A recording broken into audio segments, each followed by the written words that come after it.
Vietnam 1967. Durant une mission de guerre en haute altitude, l'appareil de Ronald Williams survole des cumulonimbus. Soudain, d'incroyables phénomènes lumineux attirent l'attention du pilote. Plus de 45 ans après, cette vision hante encore ce retraité installé à Las Vegas. C'était un énorme orage situé au cœur d'un typhon. Tout à coup, complètement par hasard, je l'ai vu. Ronald a vu une intense lumière émerger des nuages au-dessus de lui pour grimper vers l'espace. Mais les autorités sont restées sceptiques.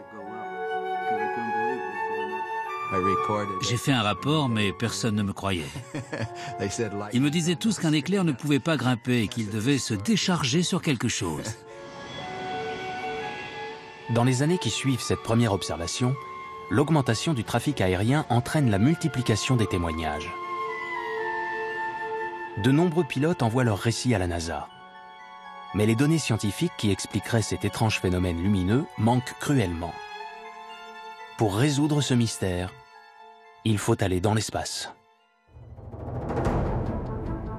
À 400 km au-dessus de la surface du globe, tourne un poste d'observation unique, la Station spatiale internationale, l'ISS. Une nouvelle expédition Soyouz accueille un médecin japonais, Satoshi Furukawa.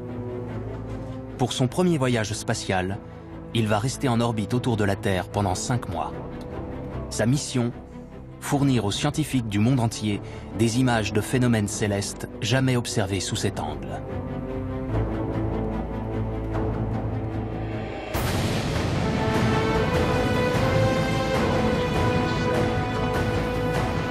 Durant ses premiers mois dans l'espace, le cosmonaute doit filmer la fine couche d'atmosphère terrestre avec une caméra ultra-sensible spécialement conçue pour l'occasion.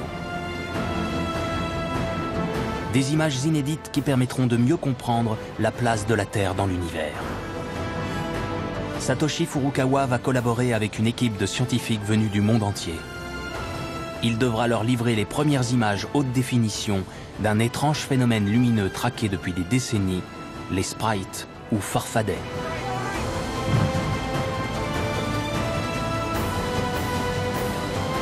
Grâce à ces images exceptionnelles, les chercheurs pourront analyser les interactions entre l'atmosphère de notre planète et l'espace.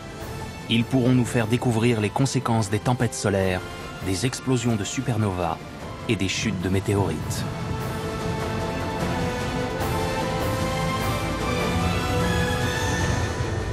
Le cosmonaute de l'ISS va vivre un périple passionnant aux portes du cosmos.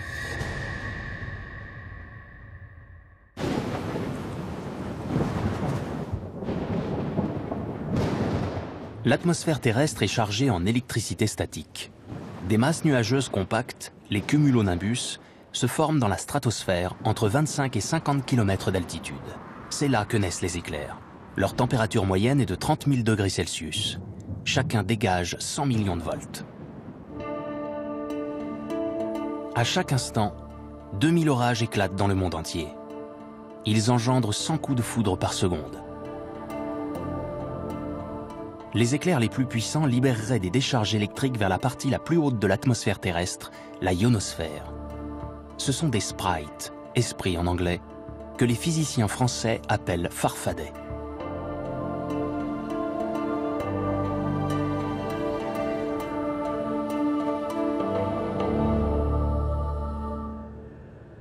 La conquête spatiale fournit aux scientifiques une occasion de mieux les observer. Entre avril 1981 et février 2003, la navette américaine Columbia a effectué 28 missions autonomes.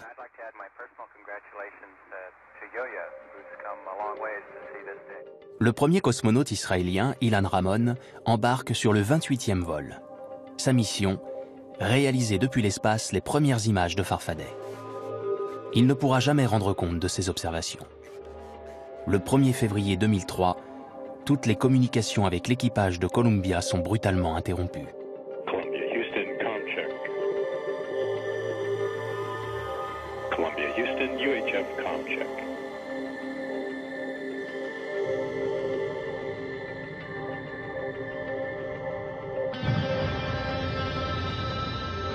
La navette vient de se désintégrer en rentrant dans l'atmosphère.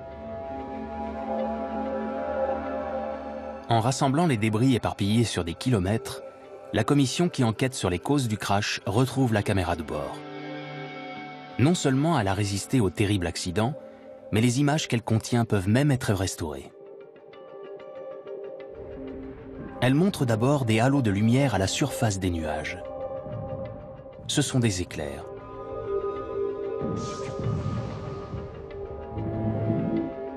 Au bout de quelques secondes, une forme lumineuse apparaît au-dessus de la couche nuageuse. La caméra d'Ilan Ramon avait bien réussi à filmer un farfadet.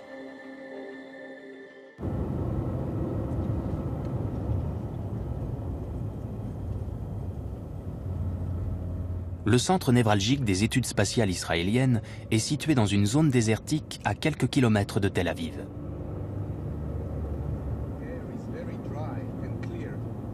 Yoav Yair était le directeur du MEDEX, le projet scientifique sur lequel travaillait Ilan Ramon. Les deux hommes se connaissaient donc très bien.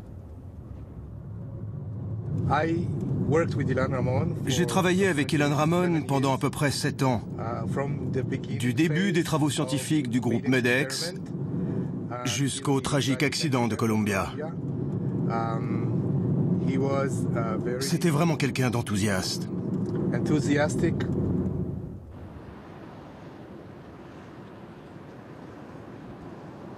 Spécialiste des phénomènes météorologiques, Yoav Yair poursuit ses travaux.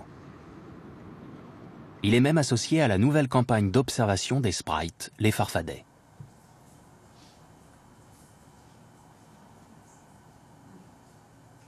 Avant de partir aux États-Unis pour rejoindre les membres d'une équipe internationale réunie par la NASA, Yoav Yair a écrit un courrier d'encouragement à Satoshi Furukawa, qui, comme Ilan Ramon avant lui, va tenter de filmer des farfadets en haute définition cette fois. Cher docteur Furukawa, les membres du projet MEDEX et moi-même considérons votre vol sur l'ISS comme une opportunité de compléter et de poursuivre les travaux initiés par le colonel Ramon et les autres astronautes de Columbia. D'une certaine manière, l'esprit des membres d'équipage du vol STS-107 vous accompagnera sur l'ISS.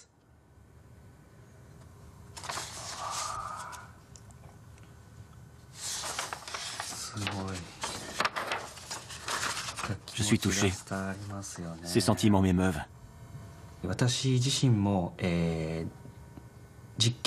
J'étais l'un des membres de l'équipe de support scientifique qui a attendu le retour de Columbia au Centre spatial Kennedy. J'ai scruté les radars à leur recherche, dans le ciel et sur le lieu prévu de l'atterrissage, mais la navette n'est jamais revenue. Et la nouvelle est tombée.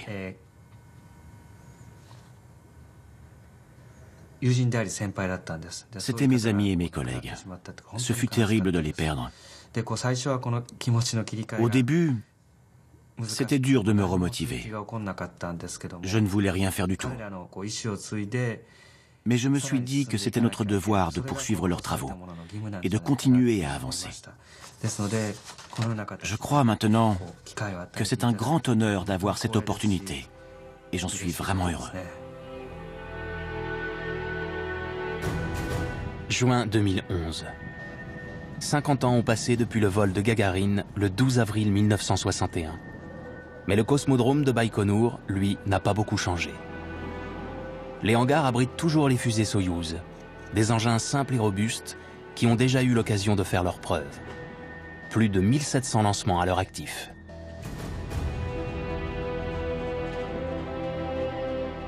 Mais un vol spatial reste une aventure à haut risque. C'est une première pour Satoshi Furukawa.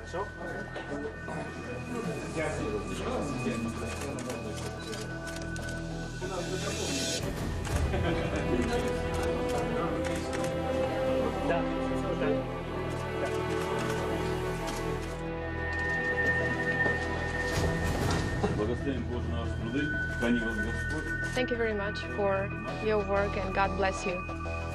Thank you very much. God bless you. Thank you very much.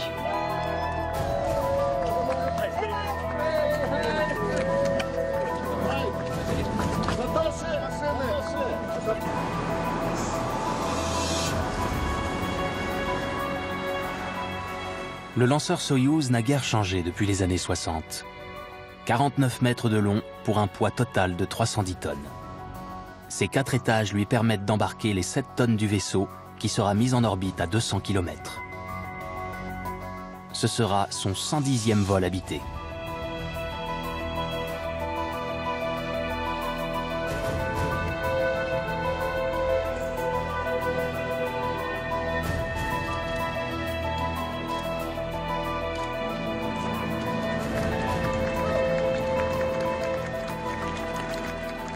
Plus que quelques minutes avant le départ. Pour les cosmonautes, c'est souvent un rêve d'enfant qui se réalise. C'est toujours un moment important pour tous les astronautes et les cosmonautes de partir sur le même pas de tir que Gagarine, avec pratiquement la même fusée qui a lancé Gagarine. C'est quand même quelque chose d'assez agréable, je dirais. Et l'aboutissement d'un rêve et puis aussi d'un long travail d'entraînement. Satoshi Furukawa est un sportif accompli. Il s'occupe même d'une équipe féminine de baseball. Il connaît les vertus de la coopération et de l'entraînement. Chirurgien de profession, il surveillera l'état de santé de ses compagnons et a lui-même suivi l'intense préparation physique des candidats au voyage spatial. Alors, il y a bien sûr un entraînement physique, d'abord parce que lorsqu'on fait du sport, en principe, on maintient une meilleure santé. Donc, il y a l'aspect médical et l'aspect, les capacités sportives aussi des astronautes qui sont importantes. En plus, lorsqu'on est à bord de la station, lorsqu'on reste 6 mois en apesanteur, il faut faire du sport tous les jours. Donc, les gens se préparent aussi, bien sûr, en avance pendant l'entraînement au sol.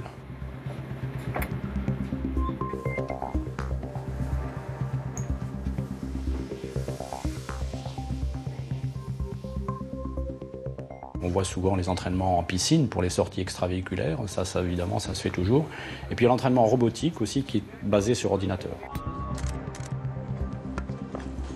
Régulièrement, les cosmonautes sont mis dans les conditions de leur futur vol. Oui, la simulation, elle est partout et de plus en plus d'ailleurs. Donc il y a des simulations sur les modules eux-mêmes. Dans chaque centre d'entraînement, il y a des maquettes et des simulateurs des modules de chaque partenaire. Durant les séances d'entraînement, Satoshi et ses 2 compagnons se familiarisent avec le module orbital du vaisseau Soyouz.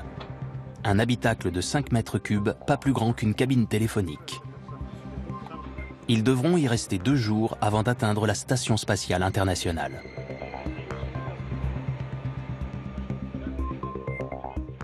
Tout ça, ça s'échelonne sur 2 ans pour la préparation d'une mission particulière. Ground space. Copy. À 21h, le 7 juin 2011, Satoshi Furukawa s'avance vers l'échelle conduisant à l'ascenseur qui l'amènera au niveau de la capsule. La fusée dans laquelle il va s'installer est d'une puissance incroyable. Elle ne mettra qu'une petite dizaine de minutes pour placer le vaisseau Soyouz en orbite à 200 km de la Terre.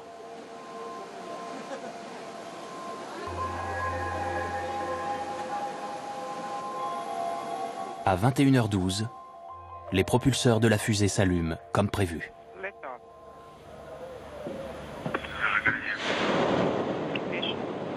And ignition.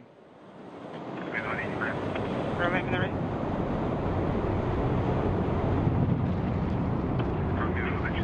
Intermediate. Main liftoff. And liftoff of the Soyuz 27 rocket and spacecraft carrying Mike Fossum, Satoshi Furukawa and Sergei Volkov. Pendant la montée, le premier étage de la fusée va brûler ses 39 tonnes de carburant en 3 minutes. Le second consommera 95 tonnes de carburant en moins de 5 minutes. L'engin atteint bientôt une vitesse de 1200 km/h. Au sol, les ingénieurs gardent constamment le contact avec l'équipage.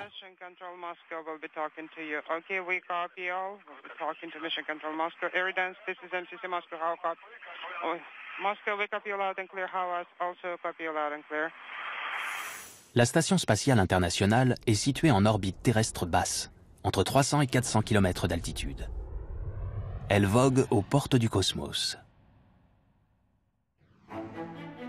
Pendant 2 jours, Les 3 cosmonautes vont s'approcher de l'ISS avec précaution.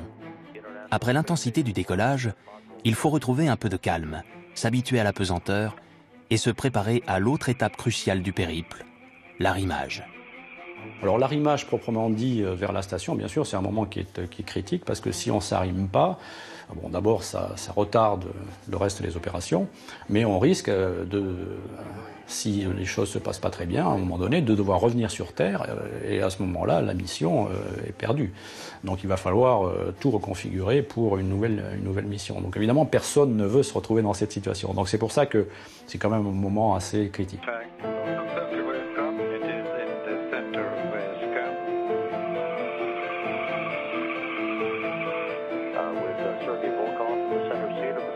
Les volumes du vaisseau Soyouz ont été optimisés. Il est composé de 3 parties.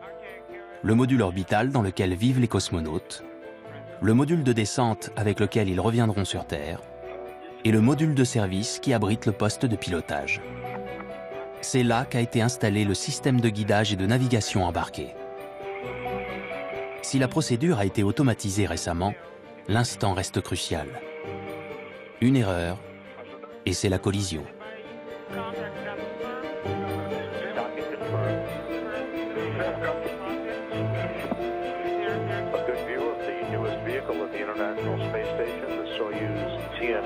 Ce 10 juin 2011, la manœuvre s'achève sans encombre. Satoshi Furukawa, Sergei Volkov et Mike Fossum peuvent enfin enlever la combinaison pressurisée qu'ils n'ont pas quittée depuis 2 jours. Pour les cosmonautes de la Station spatiale internationale, c'est l'heure de la relève. Pour les arrivants, une nouvelle vie commence.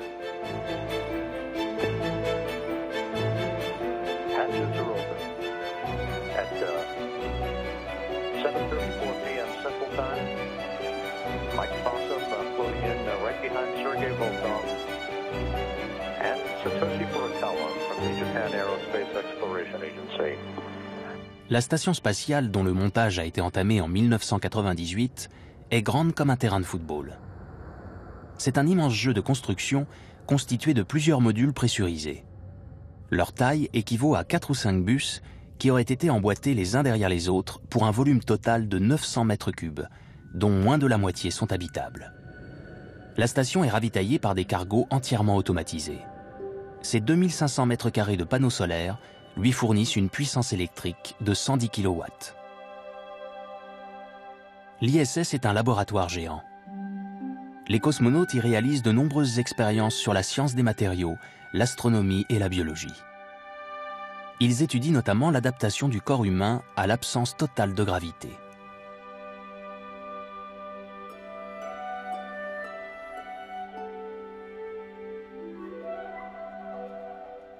Tout vole, tout flotte, voilà. Donc on ne peut pas poser les choses sur une table, il faut vraiment les accrocher. Chaque objet doit faire l'objet d'une attention particulière, si on peut dire. Sinon, on peut perdre facilement des choses. Alors bien sûr, c'est assez amusant, assez excitant de vivre en apesanteur, mais lorsque l'on travaille, on n'est pas du tout habitué à travailler dans ces conditions.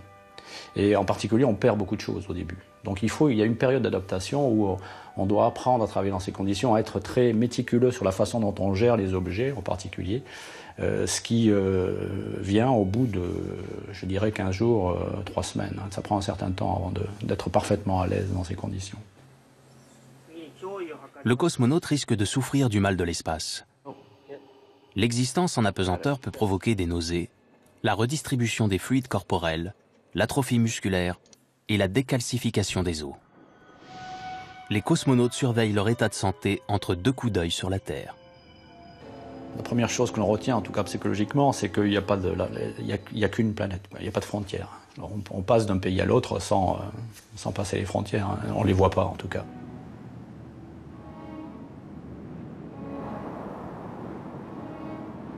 Ensuite, on remarque que la planète est très bleue. On sait qu'il y a 70% d'océan, mais là on le voit réellement. Parce que la plupart du temps, lorsqu'on met le nez à l'extérieur, eh bien, on voit du bleu, on voit l'océan.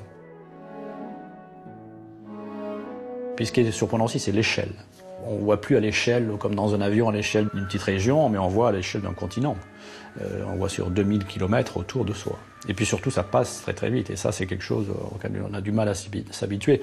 Lorsqu'on veut préparer, par exemple, des photos, si je veux faire des photos au-dessus de la France, il faut que je commence à préparer mon appareil, à me mettre en place lorsqu'on est au-dessus du Canada.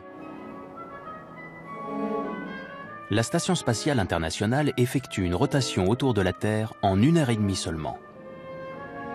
Jour et nuit se succèdent toutes les 45 minutes environ.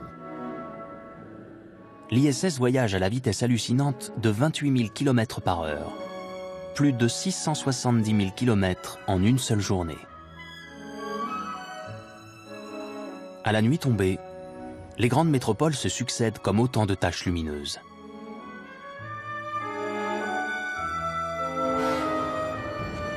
Vancouver au Canada n'est qu'à quelques minutes de la ville américaine de Seattle. Paris n'est qu'à 5 minutes de Rome.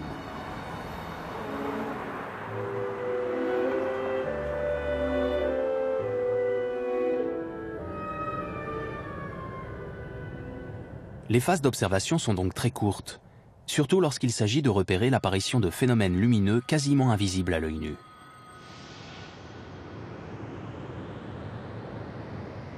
La Station spatiale internationale a été munie d'une coupole d'observation permettant d'avoir une vue à 180 degrés sur la station et sur la Terre. C'est de là que Satoshi Furukawa va tenter de filmer des farfadets. Il dispose d'une caméra spécialement conçue pour sa mission. La sensibilité de ses capteurs est telle qu'elle permet de capturer des phénomènes lumineux jamais observés auparavant.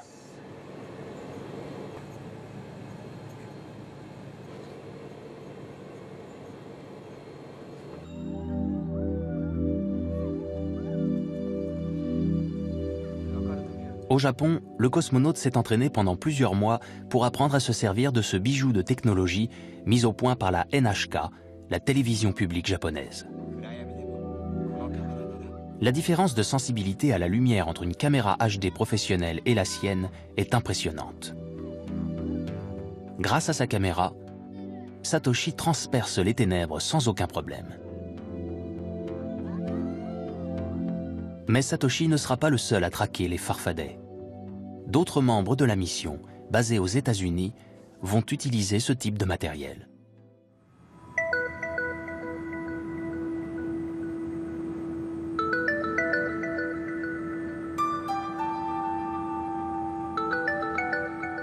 Quelles sont les interactions entre l'espace et l'atmosphère terrestre? Depuis 2003 et les observations de l'ultime mission de Columbia, la communauté scientifique s'interroge. Les farfadets constituent sans nul doute la clé du problème. Des spécialistes se sont réunis au cœur des grandes plaines nord-américaines. Il y a là des physiciens et des astronomes de la NASA ou des météorologues comme Yoav Yair. Le chercheur israélien a intégré l'équipe américano-japonaise dirigée par les professeurs Matthew McHargue et Yukihiro Takahashi. En liaison avec l'ISS et Satoshi Furukawa, ces scientifiques vont étudier ces mystérieux farfadets. Il semblerait qu'il y ait un rapport entre ce qui se passe en haut et ce qui se passe en bas. Les sprites sont juste au milieu. Et c'est ça qui est très intéressant. C'est ça qui est nouveau.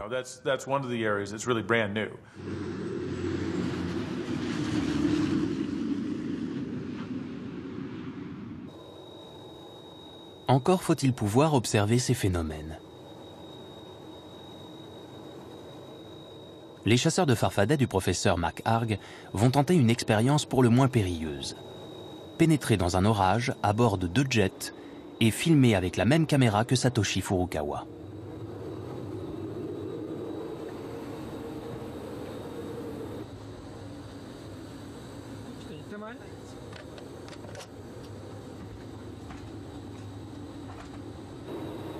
Mais l'équipe sera aussi dotée d'une caméra haute définition capable de filmer 10 000 images par seconde. Concrètement, elle permet des ralentis stupéfiants.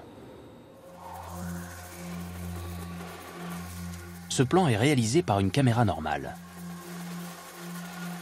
Voici le même avec le nouveau système. chaque avion embarquera un appareil de ce type, une première mondiale. Ce sera la première fois que 2 avions essayeront de filmer des sprites en même temps avec des caméras à haute vitesse. C'est vraiment très excitant pour nous. Satoshi s'est acclimaté à la vie sur la station au bout de quelques jours. Il commence sa mission d'observation et rejoint la coupole où il va installer son matériel.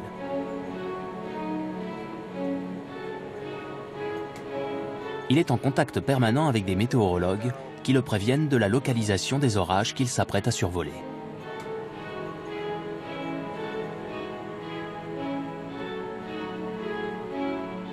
Dans quelques instants, la Station spatiale internationale entrera dans la face cachée de la Terre.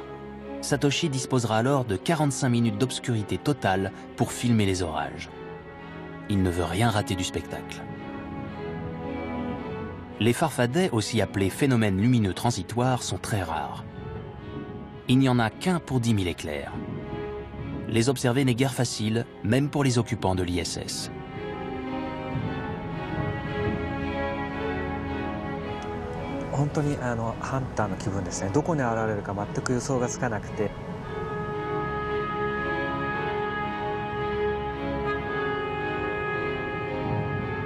Les phénomènes ne durent qu'un dixième de seconde.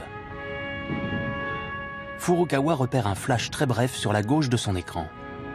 C'est une lumière rouge en forme de méduse, un farfadet dont l'aspect est identique à celui filmé par l'équipage de Columbia.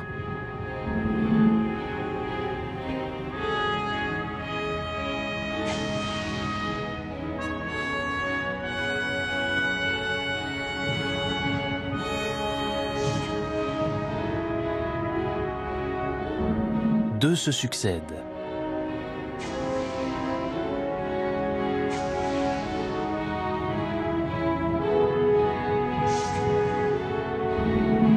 D'autres apparaissent lorsque l'ISS passe au-dessus de la Chine et de Taïwan. En tout, Satoshi parvient à saisir 6 farfadets parfaitement visibles. Ces photos semblent montrer qu'ils sont absorbés par la partie supérieure de l'atmosphère.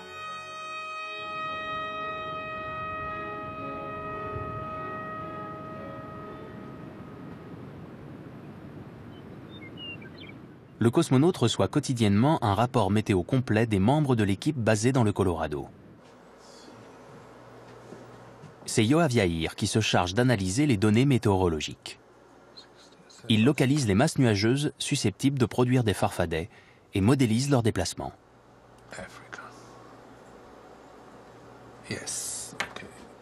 Le chercheur israélien retrouve ainsi d'anciennes habitudes. C'est vraiment excitant et émouvant pour moi de faire ça, parce que c'est exactement ce que je faisais pour Ilan Ramon et les membres de Columbia.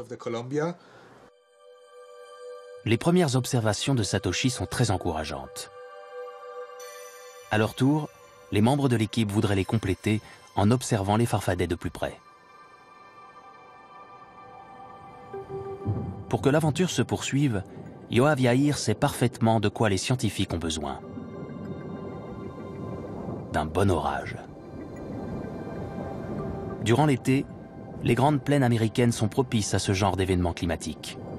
Des courants d'air instables, chauds et humides, forment d'énormes cumulonimbus. Au début de l'orage, les éclairs qui frappent le sol sont générés par la zone la plus basse des nuages. Mais généralement, les cumulonimbus grossissent. Ils évoluent et peuvent monter jusqu'à 18 000 mètres. Leur partie supérieure ressemble alors à une enclume. Petit à petit, les charges électriques s'y accumulent jusqu'à permettre la formation d'un éclair assez puissant pour atteindre la Terre. Sa puissance est telle qu'il pourrait également se décharger vers les couches supérieures de l'atmosphère. C'est ainsi que naîtraient les farfadets.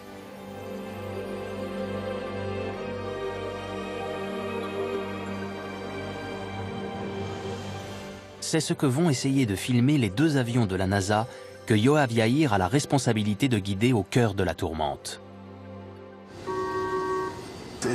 Il ne faiblit pas et se déplace dans un air particulièrement instable. Pour les météorologues, la première étape consiste à lâcher des ballons-sondes gonflés à l'hélium. Leur nacelle transporte tous les instruments destinés au radiosondage. Ils vont relever la température, l'humidité de l'air, la vitesse et la force des vents. Le ballon grimpe rapidement 5 mètres par seconde environ. Il traverse d'abord la couche la plus dense de l'atmosphère terrestre, la troposphère. C'est là, vers 3000 mètres d'altitude, que sont effectués les premiers relevés météorologiques.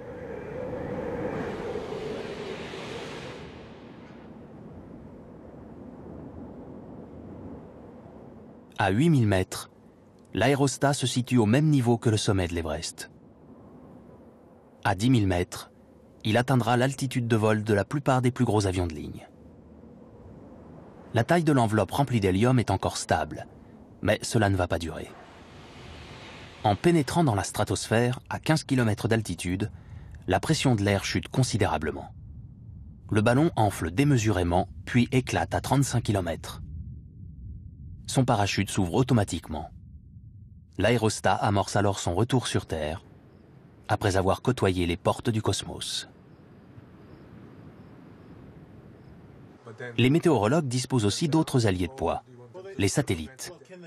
Leurs images permettent à Yoav Yair d'analyser le développement des orages quasiment en temps réel.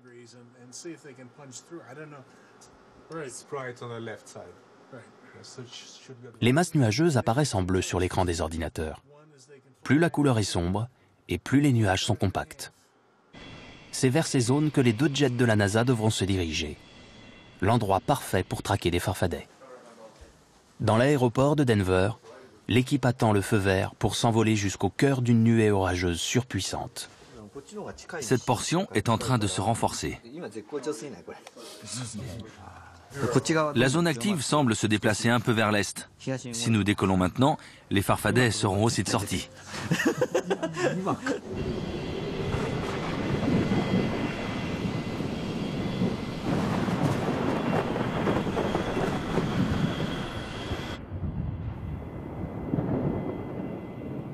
Pour l'équipe du professeur McHargue, l'heure est venue de prendre l'air.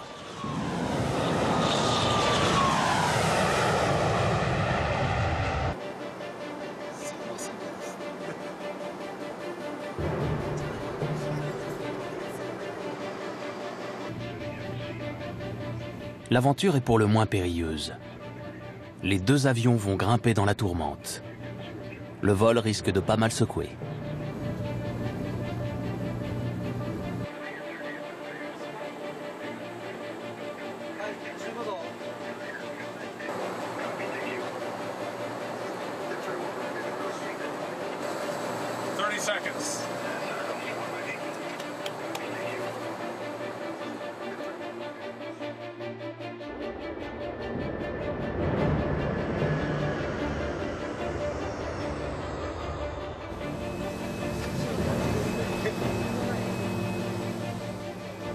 Sur les écrans du professeur McHargue, l'orage éclate, massif et monstrueux, zébrant l'obscurité de séries ininterrompues d'éclairs.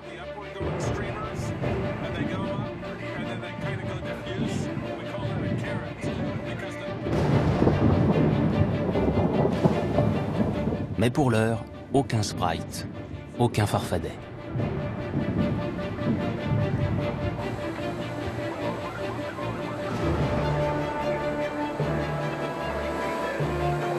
Sprite! C'était un sacré sprite! Vous l'avez eu?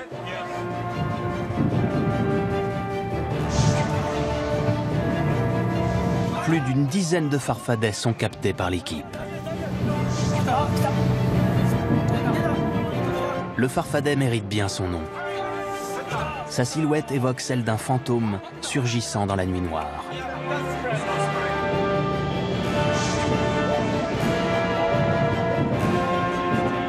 Certains farfadets attirent plus particulièrement l'attention.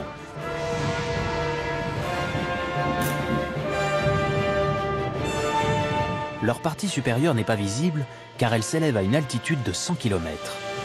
Elle atteint donc la couche la plus haute de l'atmosphère terrestre. C'est une très grosse méduse. Elle est jolie, très jolie. Les éclairs provoqueraient-ils un phénomène électrique capable de monter vers le vide spatial?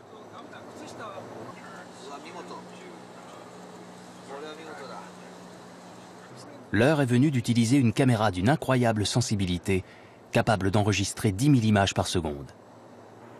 Lorsque l'opérateur voit un farfadet, il appuie sur un bouton. Ne sont alors conservées sur la bande que les 3 secondes précédant son action.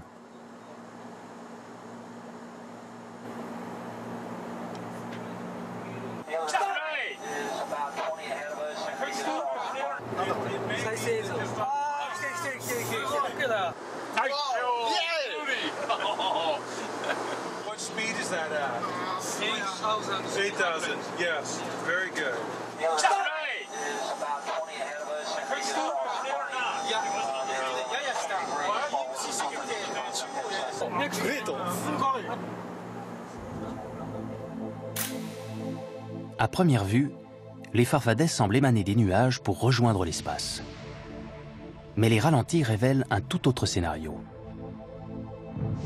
Pendant l'expérience, 14 farfadets ont été filmés.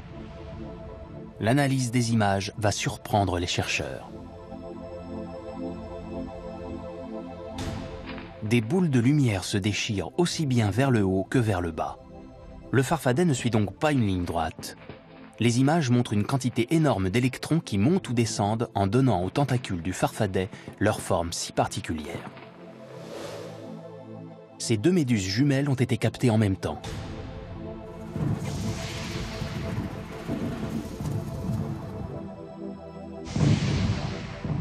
La chasse a été fructueuse.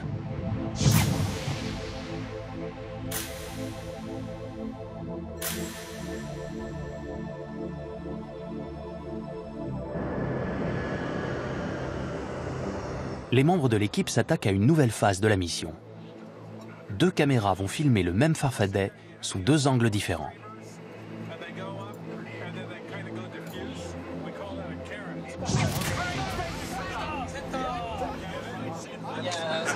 Oui, tu l'as eu. C'était stupéfiant.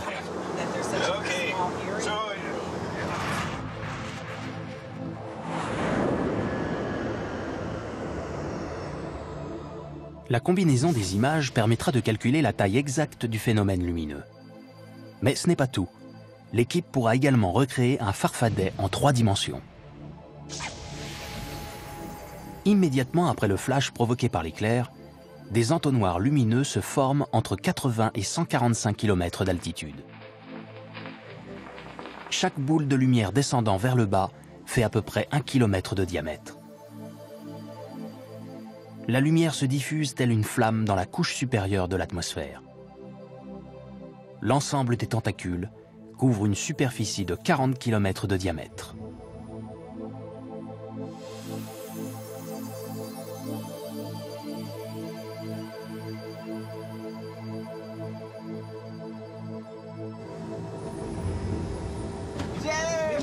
« 50 farfadets en une seule nuit d'orage. L'opération est un succès.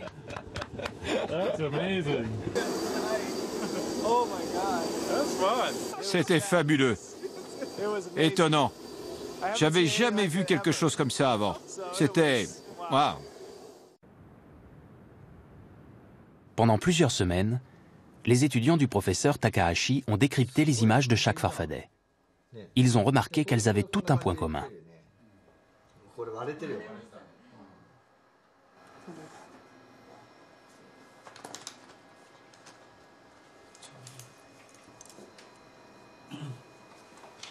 En relevant scrupuleusement le tracé parcouru par la lumière, les chercheurs se sont rendus compte qu'elle ne se déplaçait pas en ligne droite. En fait, elle s'incurve depuis le centre de l'éclair. Le professeur Takahashi a une théorie.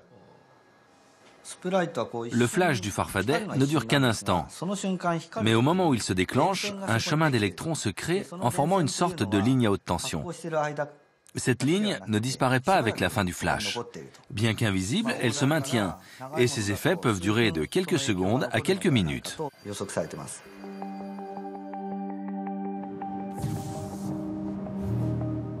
En fait, lors des éclairs les plus puissants, la décharge électrique engendrée par la foudre provoque une montée d'électrons vers l'espace selon un tracé incurvé. Une quantité énorme d'électrons emprunte cette voie. En grimpant, ils s'illuminent et prennent cette couleur rouge caractéristique. Les scientifiques pensent qu'une montée d'électrons invisibles surgit des nuages pour passer vers la partie supérieure de l'atmosphère qu'ils rechargent continuellement en électricité. Si la vision ne dure que quelques millisecondes, le processus peut se poursuivre pendant 1 à 2 minutes. Les farfadets permettent donc la diffusion d'électrons dans les couches supérieures de l'atmosphère. Cette débauche d'énergie pourrait bien avoir une incidence sur notre climat.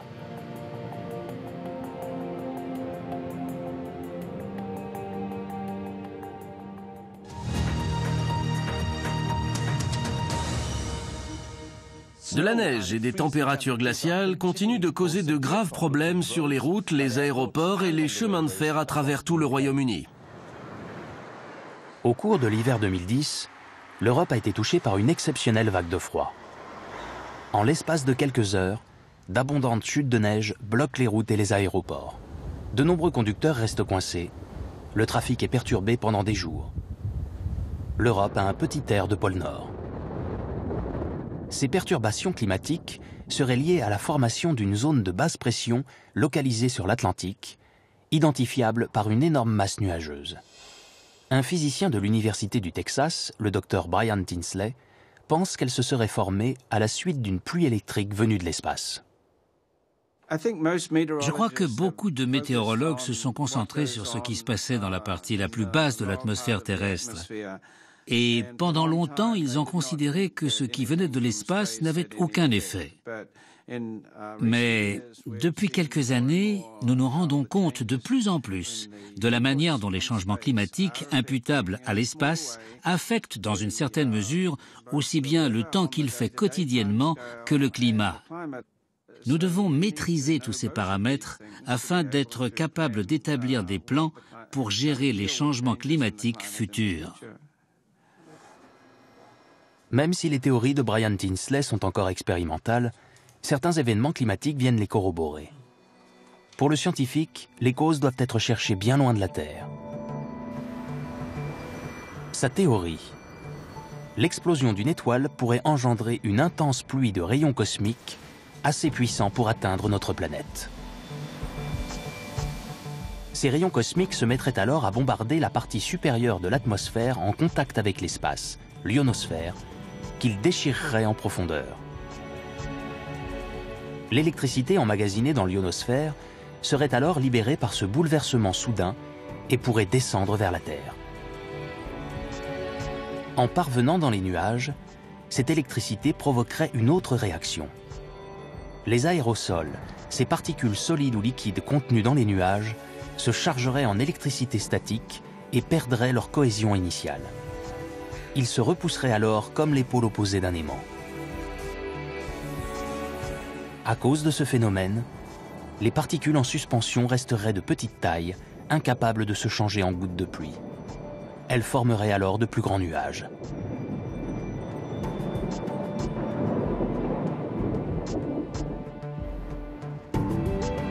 Le climat de la Terre pourrait donc être influencé par des événements survenus dans l'espace. Notre planète est tributaire des forces cosmiques qui l'entourent. Les images expédiées depuis la Station spatiale internationale par Satoshi Furukawa rappellent aux scientifiques que la frontière entre l'atmosphère terrestre et le cosmos est loin d'être hermétique. La réussite de cette mission, 8 ans après le crash de Columbia, constitue un moment particulier pour Yoav Yair. Superbe. Comment dire, c'est vraiment excitant pour moi, mais c'est aussi très émouvant. Ses pensées vont vers Ilan Ramon et l'équipage de Columbia. Je dois imaginer ce qu'ils en auraient pensé, parce qu'ils ne sont plus avec nous, qu'ils sont tous partis. Mais je suis sûr que si Ramon savait que sa mission a été accomplie, 8 ans après, ou même simplement qu'elle ait été poursuivie tant de temps après, eh bien Ramon serait comblé. Oui, en un mot, je pense qu'il serait fier.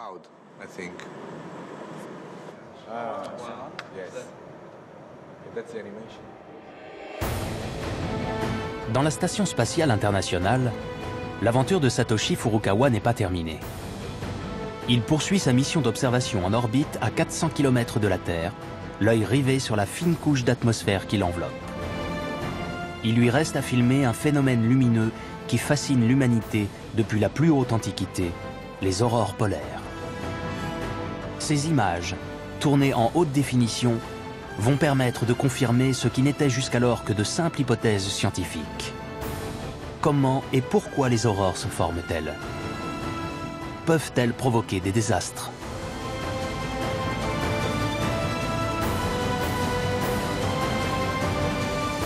Il a également rendez-vous avec des pluies d'étoiles filantes.